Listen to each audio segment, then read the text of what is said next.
Okay, that was a classic video from Halloween kicking off tonight's edition of Headbangers Ball. They're topping the bill on this tour and opening up for them.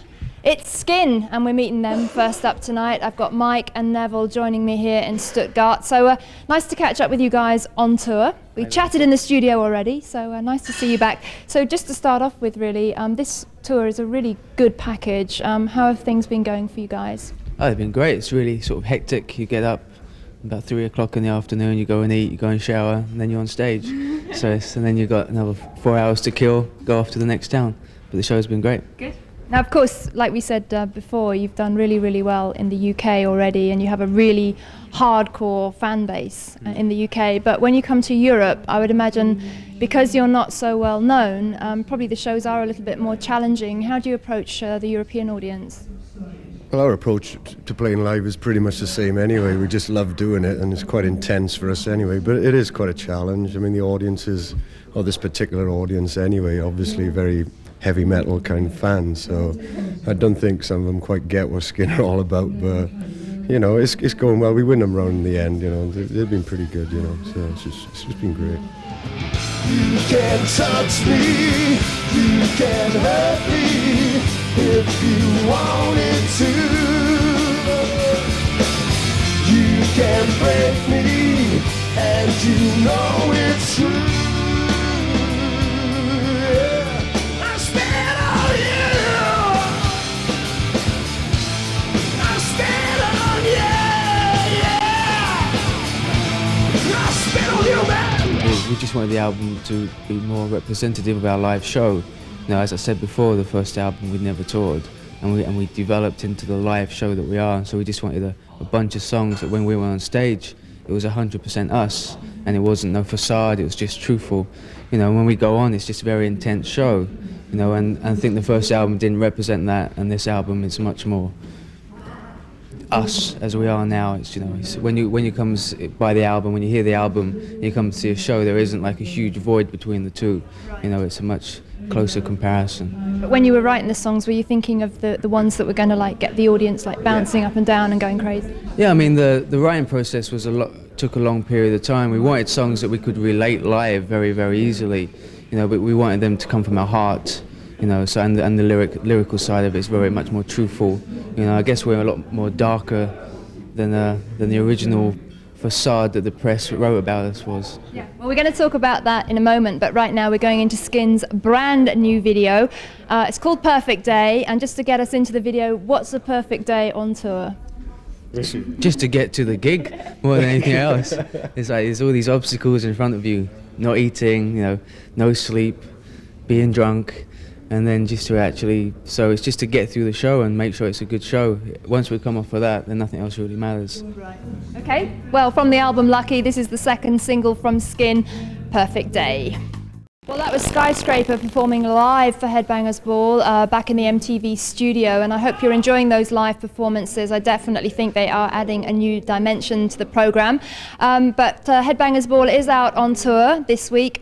Skin, Bruce Dickinson and Halloween coming at you tonight. Skin is still with me, and guys, you know, Skyscraper is a good example of a band that's adding a bit of new life and integrity into the British rock scene. What do you feel about what's going on in the UK at the moment? Well, Skyscraper are great. When we went in and reviewed the singles for Metal Hammer, that's when I first heard them, and we then asked them if they wanted to do some shows with us, but I think the singer was getting married at the time or whatever, and so we couldn't do them. But I think it's really good. There's bands like Three Colours Red and whatever.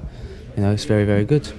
Definitely some names to look out for coming out of the UK. But going back to you guys, and talking about the new album Lucky, like we said, you have got a lot more serious, although you did write serious subjects on the last album. You seem to be remembered for one song, Look But Don't Touch. Taking that onto this album, if you had to be remembered for one song on Lucky, which song would it be? Well, my favourite's Perfect Day. You know, it was the last song that was written. It was written in about 3 hours, and it was recorded in about 3 hours. You know, so it was actually the song, the speed it was done, the speed in the studio. It didn't take long to write. It didn't have to spend 3 hours on getting a snare drum sound, or, you know, 3 months getting a snare drum sound, as some bands do. You know, it was just in and out and it's very representative of our live show and how we approach music as being energetic, intense, and in your face. So that one's my favourite. Yeah, I agree. Short and sweet. But if you are writing about subjects like homelessness or drugs or whatnot, have you had your own personal experiences of those issues? Well, have I ever been homeless? No. But when you grow up in London, and you grow up on a council estate, then drugs and drink and all that stuff is an everyday occurrence. You either decide to take part of it or you don't. I lost a lot of friends in that way. So in that way, I feel I have the right to write about that. But in terms of have I ever been a drug addict, no. But you've had experience of other people that have lived that existence. Absolutely, family, friends. Lost them along the way. So, and that's where the writing comes from. And how is it to sing on those more serious subjects, but still keep the fun element in there as well on the live show? It's great.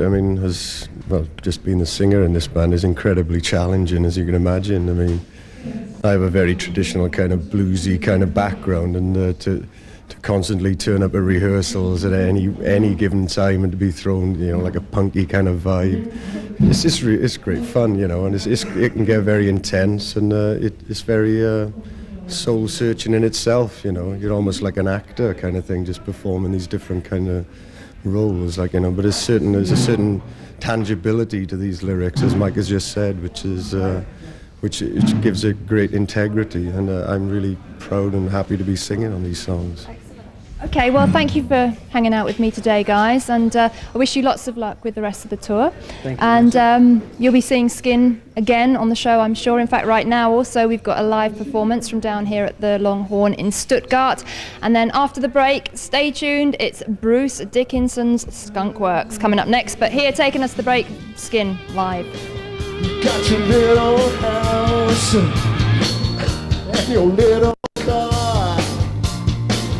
Your life is so perfect. How lucky you are. You don't live it.